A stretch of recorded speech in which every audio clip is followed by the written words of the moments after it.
What's happening, guys? Welcome to our first podcast that we're doing. It's just going to be me, Dan Chung Champ, and Guy, who you guys know from Coin Bureau.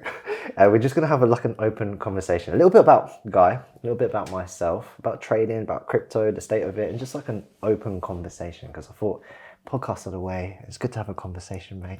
Nice to chat, isn't it? Yeah, nice to chat. So, First and foremost, how are you doing, bro? Are you good? Yeah, I'm good, man. I'm all right. I'm quite tired. Work's been quite busy. There's been quite a lot going on. It's quite difficult to film when you're sort of moving around a bit. But that said, it's been good fun, and I'm excited because it's the Coin Bureau event tomorrow, our second Coin Bureau event ever, which is really exciting, and it's going to be great because it's going to be nice to go out and meet all the Coin Bureau fans in real life. Which is going to be lots of fun. So it's going to be an intense day. It's going to be a long day, but it's going to be brilliant as well. It'll be worth it, right? Yeah. How are you doing? I'm good.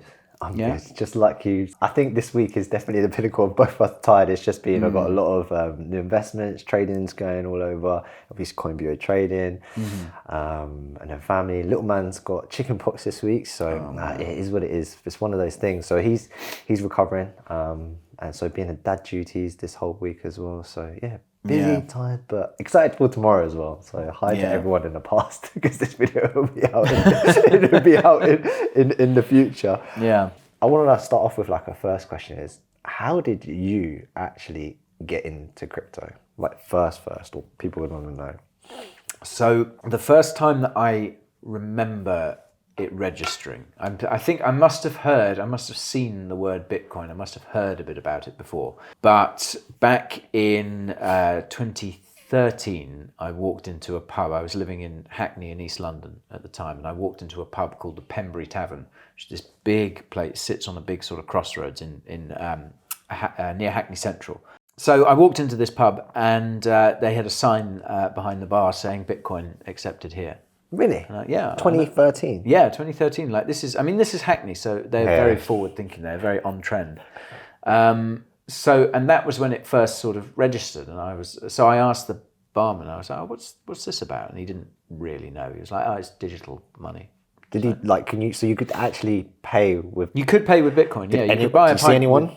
I didn't see anyone there. I think he said, I asked him, is anyone using this? And he was like, a couple of rather suspect-looking people have come in and paid. Because back then, obviously, the main use for it was Silk Road. So obviously buying shifty stuff on the dark web. So but he sort of talked about it a little bit.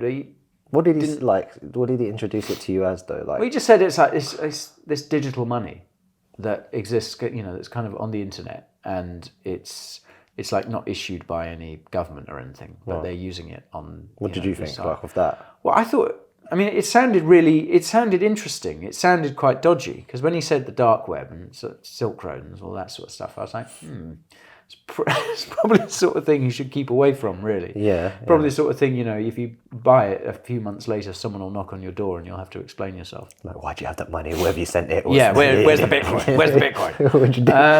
So I didn't think much more of it. But then I went home and I just sort of Googled it and started looking and, got to learn a bit more about it. There were I think Andreas Antonopoulos was the guy who was sort of doing a lot of Bitcoin-related content then. So I think I must have watched some of his videos and just learned a bit more about it and became more and more fascinated with what it was, because this idea, this digital cash, this digital money thing that exists on the internet, there was a lot more to it than that. And I think the more I dug into it and the more I sort of realized how the kind of light that it cast on the normal money we use, the fiat money that we use, that was really interesting for me. And then I remembered an interview that I'd read with, I think it was Alistair Darling, who was the Chancellor back during the financial crisis of 2008. And he said something along the lines of like, people have no idea how close we came to running out of money. Like cash machines would have stopped dispensing cash, all this sort of stuff. And I remember reading that and thinking, wow, that's really terrifying. Yeah. That is terrifying that we could have got to so close to that, because if that had happened, that would have been like, I mean, it wouldn't have been the end, but it wouldn't have been a great time. Yeah, because it was already a bad time anyway during that Yeah, period. and you know, people, modern society is so, you know, there are so many things that we take for granted, and I think the monetary system, the financial system is one of them. That if it were to collapse, if people did, because back then, obviously, you know, people used cash a lot more than they do now. Yeah. So it was this combination of like this fascinating thing that came along, and also a realization of just how mismanaged the financial system itself was, and how close we'd come. And I think those two things sort of got me more and more interested in it, and you know, falling down the rabbit hole, as they say, but just wanting to learn more about it. So I think what you said was a really interesting point there about the monetary system. Is actually, I know a lot of people complain about it, especially in the crypto world, because we'll replace, or whatever they want to say, but taking it for granted was the first time I heard someone say it, and I thought that's actually a really good point, because to be fair, that's the system that it works currently, and yes, there could be better systems, yes, there could be worse systems, there could be anything, there's always better, there's always worse, but to be fair, it works at the moment. It may not work to the best, like I said, anything could be good, but yeah, definitely thinking about it from a longer point of view, it's like, yeah, definitely take it for granted to some degree, right? Yeah, I mean, it works if it works unless you dig down into it.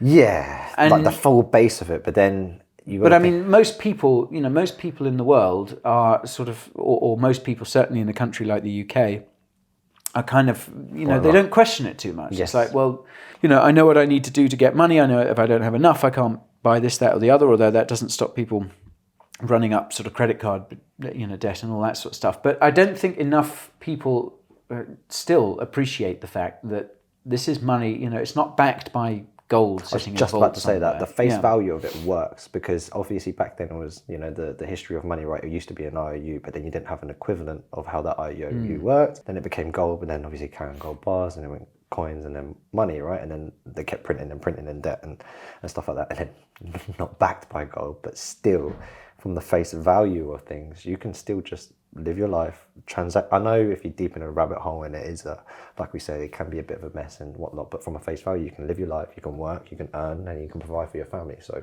on the front of that, that kind of works for a lot of people, but then for a small minority, it doesn't work. Yeah, well, I mean, you know, it's all fine until it stops working, and that's what 2008 was all about. It was like, it came very close to not working, and there will history goes in cycles. History doesn't repeat, but it does rhyme, and so it's only a matter of time before something like this happens again. The US raised the debt ceiling again, borrow a few more trillion, and what will they do? You know, they'll keep spending, and then they'll run up more debt, and then they'll raise the debt ceiling again. And it's you know, you have these absurd sort of contortion, or these absurd hoops that people jump through, and it's like, no, this is a system built on debt. And sooner or later, it's gonna, you know, you need sound money, you need hard money, and that was the attraction of Bitcoin initially. This can be sound money. This can be, you know, the hard form of money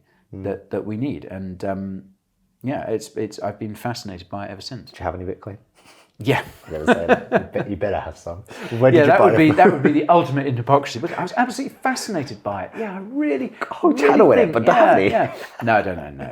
No, I don't believe it. No, I mean, that's the Gary Gensler attitude, I think. So, no, I'll teach a course about it, and I'll regulate it. Oh no, I don't own any. Okay, well. Where did you buy your first Bitcoin? So that would have been 2014. Wow, damn, you got early. Yeah, I got in early, but I mean, next time. I think it had gone up. It had gone down a lot because it was shortly after Mt. Gox. Yeah. So I was a bit sort of one of my earliest introductions to it, when I learned all about it, and then, you know, I sort of learned how it works, and then became interested in what was happening around it, and then you're like, oh wow, this is, you know, people are really into this, and then you sort of read, oh, Mt. Gox, okay, this is how people are getting it.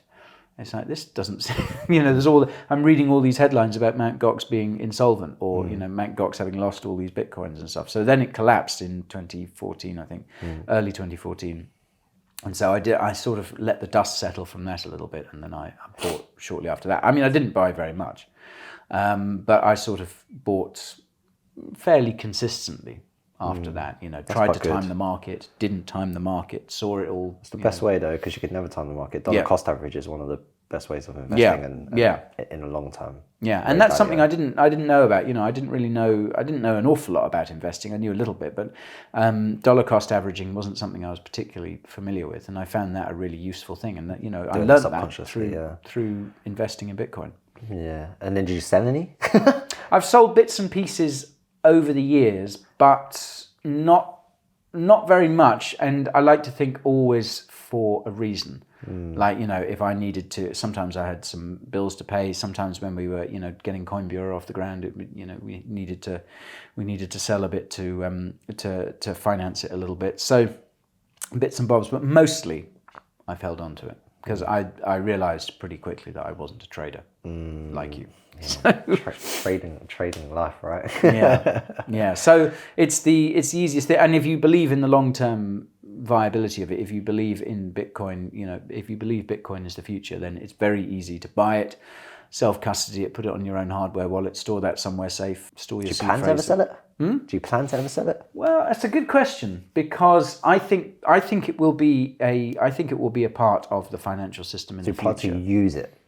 A better word. Yeah, I think it's this idea. It's like people think, oh, am I going to just sell it at all-time high? It's like, no. If you hold on to it, it could be even more valuable than that because you have this asset, and there will be a Bitcoin standard. So and used to it. Yeah, that's like the main thing for me at the moment. I think I'm on the fine line because obviously I trade, right? So I'm looking obviously at a return on investment, but I also understand from a fundamental point of view, it's just like using the Bitcoin in the future. Yes, you'll start thinking in terms of value. It's like, okay, cool. A hurricane's like 200 grand, but then it's 3 Bitcoin at that time. You'd be using and changing the fact that I'm not holding it just as an asset now. I'm holding it as currency, cryptocurrency, and holding it for use, holding it to use it for things. But it's worth more because it's a stronger currency than the rest of the other fiats or whatever it may be when the time comes to use it or so. And it's a hedge, it's a hedge against the the collapse of fiat currencies in the future. It's a hedge against the financial system itself, and I think that's the big attraction of it for so many people, and why I believe everyone should hold some Bitcoin, because it's part of a balanced portfolio in the same way that lots of people hold gold or bonds or stocks or cash or whatever. A balanced portfolio I think should include Bitcoin, because if nothing else, it's it's an insurance policy for if things go wrong. You're betting long into the future. Off topic, do you hold any gold? I don't hold any gold, no. Would you hold any gold? I would, yeah. Or do you prefer Bitcoin? I like the digital stuff. But I have held gold in the past. I have held some Pax G. Oh. The tokenized gold that Paxos issues. I had some of that a while back, but I don't hold any physical gold. Not a bar, no. Yeah. But one day. Yeah, I mean, we have some, but it's just like in another country, in another world, and just don't even use it or do anything with it. I see that completely different to Bitcoin, because I feel like Bitcoin has a use, right? Like we were saying, that you can actually use it as a currency, whereas gold is just rainy day. Right? Yeah. I think that's the Chinese side of things. It's just like a rainy day. If you have absolutely nothing, you've got to go and try and I don't even know where it is, but go and dig it out. Gold is frustrating. If you have gold bars or something like that, it's frustratingly illiquid from what I can see, because you need to pay for something soon, you need money quickly. It's all very well having a stack of gold bars in a bank somewhere, and obviously you've got to trust that bank to keep it safe. That's another issue as well, because it's physical over digital. So physical, for example, I don't even know where it is at the moment, and I need to find that out. But wherever that is, and then I need to go and get it, then I need to actually go and sell it, whereas digital. Yeah, you've got to get on a plane carrying a gold bar. How easy is that? That's going to arouse some questions. Whereas tax implications, questions, laundering, taking all sorts of stuff. Yeah, absolutely. So it opens a whole kind of world. It's not easy. Whereas Bitcoin, you could carry your whole wealth, your whole net worth on a little hardware wallet, and take it across borders, take it wherever you like. Totally won that Bitcoin over gold in terms of investment. Sorry to interrupt you folks, but I have to let you know about the Coin Bureau deals page. My team and I have been able to pull together some of the best promos and discounts in the crypto space. We're talking trading fee discounts of over 50%, thousands of dollars in bonus airdrops, amazing deals at top exchanges, and reduced prices on hardware wallets, and much, much more besides. So just go to coinbureau.com/deals, also linked to below, and find the promo suited to you. And now, back to the video. So, what do you think of the current state of crypto? You go first, and then I'll let you know my point of view. Crypto is in a really interesting place at the moment. No, it is, because it's obviously we're speaking in the aftermath of the SEC bringing charges against Binance and Coinbase. It's that's a big moment for the industry. And one of the things I think that it shows is just how seriously authorities are taking it. And although there's a lot of doom and gloom out there at the moment, to say, hey, this is an asset class that didn't exist 15 years ago, and all of a sudden, governments are taking notice. I mean, they've been talking. It's been sort of top of mind for a while, or it's been on government's radar for a bit. But now they're trying to do something about it, albeit in a fairly negative way. Yeah. But I think that's really interesting for the industry itself. There's so much room for crypto to grow. There's so much further it's got to go from here, and I think this is a necessary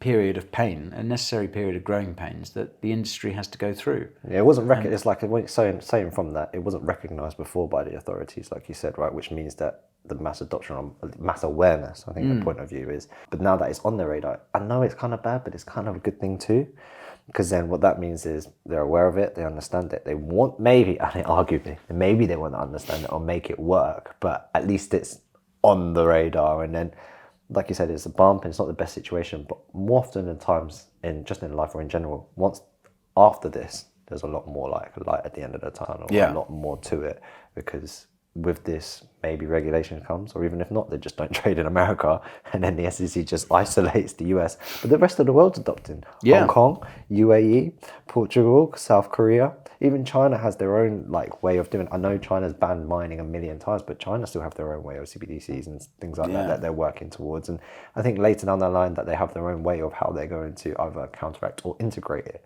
as such to speak. So what I think is really interesting about China is that it's, currently, obviously they've opened up Hong Kong. That is going to have big implications for people on the mainland as well, I think. But in China, it's illegal to trade crypto, but it's not illegal to hold it, which I think is fascinating. And it's like maybe the government there just thought, well, there's no way we're going to be able to claw it back or whatever. But I think it is this kind of sleeping giant, and perhaps they've been waiting for just such a moment like this when the US administration sort of categorically rejects the industry and does, it seems it's best to kind of drive it away from American shores. So perhaps this is China seizing its moment. I mean, in personal opinion, I think China will always have their own view and their agenda for the best of, obviously, for them, right? And for the trading side of things, because I come from an FX background, they had very tight regulations on FX. And to be fair, they had the right to, because there were so many people suffering from over leveraged trading, not understanding Forex, not understanding that, and people just selling them the dream, which can be done, like old ladies, but look, if you put 500 here, we'll turn it into 1,000, and just selling them. So that's why they were so hammered down at some point of things. And there's obviously much more to that, but I think once they understand, and then once they kind of really, I'd say, integrate and accept, or kind of maybe work with the world on crypto, that's also going to be a very, very, very, very big move, because maybe mining goes back there. Who knows, right? Like they start mining a lot more, you start accepting back into what we talked about earlier, accepting of the integration of currencies and using it, and then that currency can be used worldwide. In China as well, which is huge. You don't need the US. No. The SEC is going to call everything a security anyway. It's all, And it's, I mean, what I think is particularly interesting as well is that, we talk about it from especially when we talk about America, it becomes a sort of investment vehicle. You know, people are kind of investing in crypto to make money, which is cool. But in other parts of the world, it's being used. It's being used as a currency. It's being used how Satoshi envisioned it would be used. And, you know, places like Turkey and Egypt, where inflation is running really hot, people are using crypto, using Bitcoin and many others to get by in day-to-day life, which I think is amazing because it shows that there is a viable alternative to this financial system that is so rotten. Yeah, if you look at the amount of ATMs now that have crypto on them, right? It's great. In Dubai, you've got tons, even around the world, like Hong Kong and stuff. You can actually withdraw it via crypto. You can pay via card on crypto. You can buy your coffee via crypto. El Salvador, right? Fully crypto integrated. So slowly. Yeah. slowly. One day, I think, you know, people talk about mass adoption, and is there going to be a moment where, you know, other countries adopt Bitcoin as legal tender or whatever. One day it will be seamlessly integrated, I think, and you know, I think a lot of time you won't even know that you're paying with in crypto. our lifetime. What do you think? Oh yeah. Within the next sort of 10 or 20 years, I think it will become embedded, and you know, this idea what the crypto landscape looks like then, you know, what coins and tokens are still around is anybody's guess. I mean, I think, you know, the likes of Bitcoin and Ethereum will be there, but what others, it's that's open to debate. And of course, you know, crypto integrating with the mainstream financial system isn't necessarily a good thing, because then it just becomes another, you know, it becomes another tool of bankers and politicians to, you know, and it doesn't benefit the people that it really should, the people that it was conceived to benefit. So, but that said, I think it will, you know, we will see much more adoption, and I think it will become a lot more seamless. Yeah, it'll be interesting. But like I said at the start of that conversation, I think once we're over this hump, we'll understand a lot more. We understand where the US wants to go with it, and I think big thing is understanding. Yeah. Once a lot more people start to understand, you know, a little bit more about the Web3 world or even digital currencies, you don't have to be fully on board with absolutely everything. But I think once there's more mass understanding, then there will be adoption, because the awareness is there. But once we get all of those integrated, it will be a good step in the right direction. So, bro, it was a awesome podcast. Thanks, man. Love. Yeah, I enjoyed that. If you guys liked it, just drop a comment below on like some questions that we could probably go through next time. Yeah, what do we talk about next time? Yeah, so maybe I'll definitely bring up some more trading stuff, what to do in a bear market, any more personal questions for Guy on like what his t-shirts, nah, joking, what his t-shirt size is. So anything you want, just drop a comment below, and remember to like and subscribe to Coin Bureau Clips and Trading and Coin Bureau. And Coin Bureau Clips, but especially Coin Bureau Trading. Anything else you want to say to the guys? Thanks for watching. Peace.